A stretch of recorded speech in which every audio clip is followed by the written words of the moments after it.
নমস্কাৰ, এটা বিশেষ খবৰ হৈতে ষ্টুডিঅত মই সুস্মিতা। প্ৰাক্তন মুখ্যমন্ত্ৰী প্ৰয়াত তৰুণ গগৈৰ প্ৰথমটো পূৰ্ণাংগ মূৰ্তি বোকাখাটত নিৰ্মাণৰ সিদ্ধান্ত লোৱা হয়। আজি বোকাখাট নিৰ্মাণ গোটৰ কাৰ্যালয়ত অনুষ্ঠিত এক সংবাদমেলত এই কথা প্ৰকাশ কৰে বোকাখাটৰ প্ৰাক্তন বিধায়ক তথা বোকাখাট নিৰ্মাণ গোটৰ সভাপতি জিতেন গগৈ। উল্লেখ্য যে বিশ্বশিল্পী সুধাকণ্ঠ ডক্টৰ ভূপেন হাজৰিকাৰ মৃত্যুৰ নৱম দিনা সৰ্বপ্ৰথম বোকাখাটতে সুধাকণ্ঠৰ পূৰ্ণাংগ প্ৰতিমূৰ্তি স্থাপন কৰি উন্মোচন কৰা গগৈয়ে প্ৰকাশ কৰে যে বোকাখাটত সকলো দলীয় আদৰ্শৰ ঊৰ্ধত থাকি বোকাখাট নিৰ্মাণ গোটৰ মুখ্য কাৰ্যালয় প্ৰাংগণত প্ৰয়াত তৰুণ গগৈৰ এটি 15 ফুট উচ্চতাৰ প্ৰতিমূৰ্তি নিৰ্মাণ কৰিবলৈ সিদ্ধান্ত গ্ৰহণ কৰা হয়।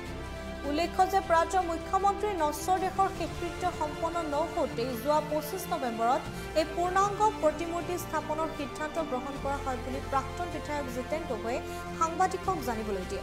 আনহাতে পূৰ্ণাংগ প্ৰতিমূৰ্তি নিৰ্মাণৰ বাবে আৱশ্যকীয় সামগ্ৰী ইতিমধ্যে মজুত হৈছে আৰু এই প্ৰতিমূৰ্তি নিৰ্মাণ কৰিবৰ বাবে দায়িত্ব দিয়া হয় বোকাখাটৰ ভাস্কৰ্য শিল্পী দুলাল বৰাই ইতিমধ্যে কাম আৰম্ভ কৰিছে বুলিও সংবাদমেলত প্ৰকাশ কৰে।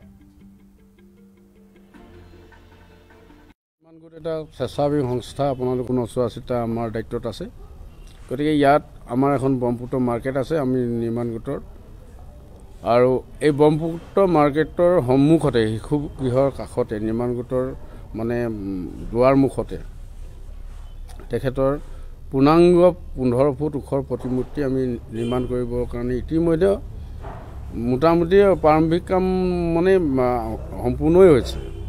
গতিকে সেইকাৰণে আমি ইয়াতে কৰিম। আমি বোকাখাট নিৰ্মাণ গোটৰ মুখ্য কাৰ্যালয়ৰ ওচৰত, যিহেতু ওচৰতে কংগ্ৰেছ ভৱনো আছে, তেওঁতো আজীৱন কংগ্ৰেছ কৰ্মী হ'লেও মইতো কোনো দলৰ মানুহ নহয়। তেখেতে মোক কংগ্ৰেছলৈ নিবলৈ বহুবাৰ চেষ্টাও কৰিছিলে। মই যেতিয়া বিধায়ক হৈ গৈছিলোঁ তেখেতে তেতিয়াও কৈছিলে, কিন্তু মই দলৰ বাহিৰত থাকি তেখেতৰ আদৰ্শৰে তেখেতৰ পৰামৰ্শৰে মই কাম কৰিছিলোঁ যিমানখিনি পাৰিছিলোঁ।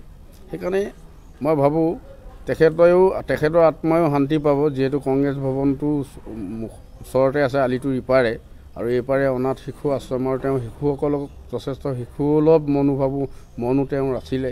আৰু লগতে আমি ইয়াত বৃদ্ধ ভৱন বনোৱাৰ পৰিকল্পনা আছে। ইয়াত ইতিমধ্যে আমি বৃদ্ধ ভৱন বনাম।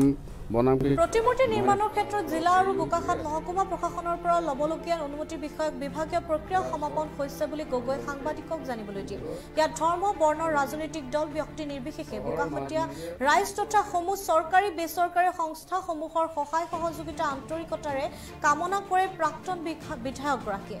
প্ৰস্তাৱিত প্ৰয়াত মুখ্যমন্ত্ৰীগৰাকীৰ পূৰ্ণাংগ প্ৰতিমূৰ্তি স্থাপন কৰিব লগা স্থানত প্ৰয়াত তৰুণ গগৈৰ প্ৰতিচ্ছবিত পুষ্পাঞ্জলি প্ৰদান আৰু বন্তি প্ৰজ্বলন কৰে জ্যেষ্ঠ সাংবাদিক বুবুল দত্তই। আৰু জিতেন গগৈৰ উপস্থিতিত অসম ৰাজ্যিক সাংবাদিক সংস্থাৰ সভাপতি জিতু শৰ্মা ৰাজখোৱাই গগৈৰ এই প্ৰচেষ্টা আদৰণীয় বুলি উল্লেখ কৰিছে। বোকাখাটৰ পৰা বুবুল দত্তৰ ৰিপৰ্ট, টাইমছ নিউজ টুডে।